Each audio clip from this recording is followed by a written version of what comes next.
Bonjour. Est-ce qu'on pourrait manger quelque chose de local pour midi? Oui, tout à fait. Alors, quelque chose de local. Nous avons justement un menu avec une succulente choucroute de détenus locaux et un ragoût de prisonniers. De prisonniers bio, j'espère.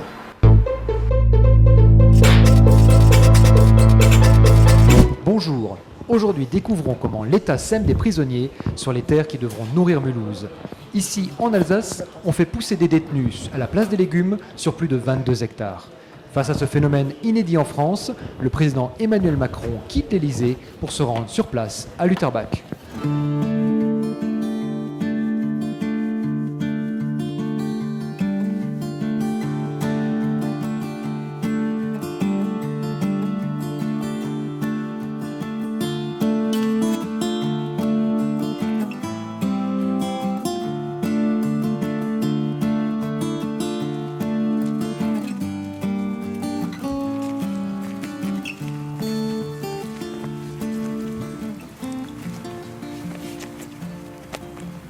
Nous voici aujourd'hui devant le chantier de la prison de Lutterbach. Une prison en fait qui, suite au constat de vétusté des prisons de Colmar et Mulhouse, a vu le jour sur 22 hectares de terres agricoles par le ministère de la Justice. Et donc aujourd'hui, face à ce constat, le maire de Lutterbach et d'autres associations ont porté un recours devant le tribunal administratif, puisque nous sommes ici sur une zone inondable et sur une zone où des espèces protégées ont été balayées d'un revers de main pour construire ce chantier. Voilà. Et aujourd'hui, nous accueillons donc Bernard Sigrist, qui est membre de l'association Alsace Nature. Et c'est pourquoi aujourd'hui, nous interpellons sur ce sujet le président Emmanuel Macron pour parler de l'incohérence de ce projet. Bernard, merci d'être présent. Est-ce que ce projet vous semble cohérent?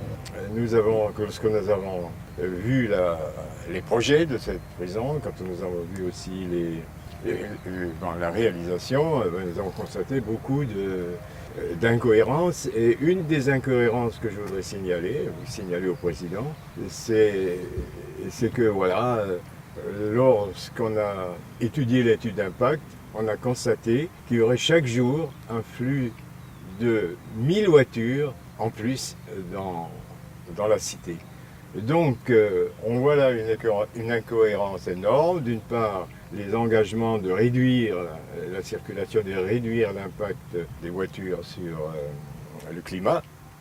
Eh bien, au lieu de le réduire, eh bien, l'État fait le contraire. Il augmente la circulation.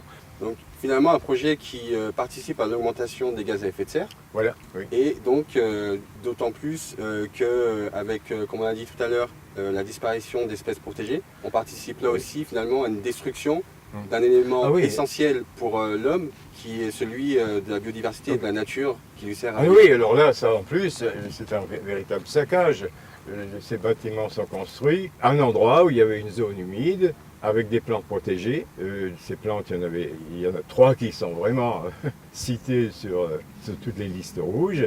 Et il y a une des plantes qui est le jour des marais, qui existait ici et qui n'existe plus en Suisse et qui est très rare outre-Rhin.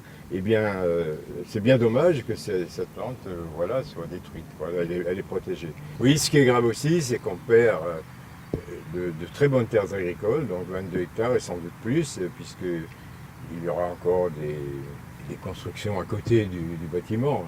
Du coup, si je comprends, un projet finalement qui participe à la fois à l'augmentation des gaz à effet de serre, avec la multiplication de la circulation des voitures, à la fois qui participe aussi à la destruction de notre biodiversité, alors qu'on sait qu'aujourd'hui, dans 10 ans, on aura 1 million d'espèces qui vont disparaître. Forcément, en faisant disparaître des espèces, on fait aussi disparaître des espèces qui sont des proies et qui se nourrissent de ces espèces. Et un projet qui participe aussi à l'étalement urbain. On sait aujourd'hui qu'en 10 ans, 20% de l'étalement urbain a augmenté et a pris les terres agricoles. Finalement, une solution qui aurait pu être apportée par rapport à ce projet, puisque l'idée c'est d'éviter que ce genre de projet puisse se reproduire. On sait que 15% des locaux au sein de l'agglomération mulhousienne sont inutilisés, inoccupés. Donc peut-être que la réutilisation de ces friches, ou en tout cas la réaffection des prisons de Colmar et Mulhouse sur le site qui existe aujourd'hui aurait pu être une solution. Exactement. Il est évident que D'ailleurs, la loi elle, obligeait le préfet, ou bien la République, hein, de chercher d'autres sites. Et ça n'a pas été fait. On constate dans les documents qu'il y a eu quelques coups de téléphone, quelques petites appréciations, mais il n'y a pas eu d'études, comme la loi le demande, d'études sur d'autres sites.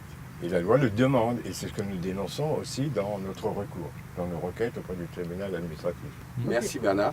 Donc, Monsieur le Président Macron, vous l'avez compris, pour un champion de la Terre comme vous, finalement ce site semble être une incohérence totale. Aujourd'hui, ce qui prime, c'est justement la politique sur l'urgence climatique. Et c'est celle que souhaitent aujourd'hui que vous meniez les activistes, en espérant que ce site ne sera pas finalement celui qui permettra d'enfermer ces activistes qui, eux, agissent pour l'urgence climatique.